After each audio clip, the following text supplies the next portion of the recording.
my guest, son, be my guest. Covering more than one big story here, ending a pretty busy week, and this came up and I was discussing it with Nicole Walsh at the top of our program. These are explosive new allegations against a pretty prominent Republican Congressman, Matt Gaetz. The New York Times reporting on a DOJ probe over allegations of a pay-for-sex scheme. The Times citing sources close to the federal probe that say this is all about Congressman Gaetz' involvement with multiple women, recruited online, quote, for sex and receiving cash payments. The probe initiated with Gaetz' associate, a former Florida tax collector named Joel Greenberg. Now, he was already indicted, this was last year, on crimes that include federal sex trafficking. He has pled not guilty. The Times reports, though, that Greenberg would meet women online and then introduce them to Gaetz, who would then, quote, have sex with them.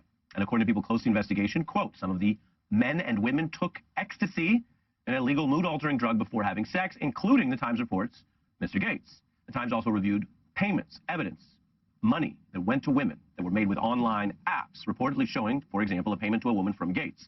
Dear Anna, this is your favorite tax collector. I'm up in Panhandle with your favorite U.S. Congressman, Mr. Gaetz. Hi, Anna.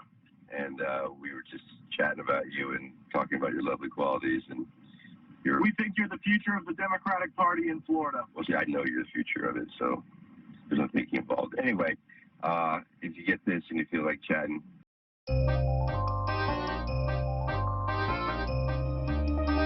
Me strength, and I don't care whether it's one rotten apple or the whole bloody barrel. I mean, what happened?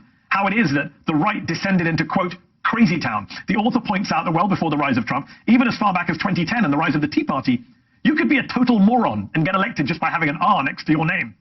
And many such morons were. The author continues, compromise, that wasn't their thing. A lot of them wanted to blow up Washington.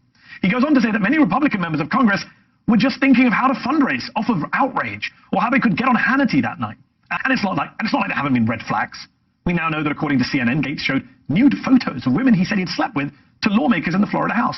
ABC News reports some women referred to him as Creepy Gaetz, and he was part of a group of young male lawmakers who created a game to score their female sexual conquests. The Daily Beast reported that Republicans have been waiting for a Matt Gaetz scandal to break, and that more than half a dozen lawmakers have spoken to reporters about his love of alcohol and illegal drugs, as well as his proclivity for younger women. We didn't mention that when we had the co-author of that piece on last night, because we wanted to give Gaetz the benefit of the doubt. I'm calm. I'm totally bloody calm.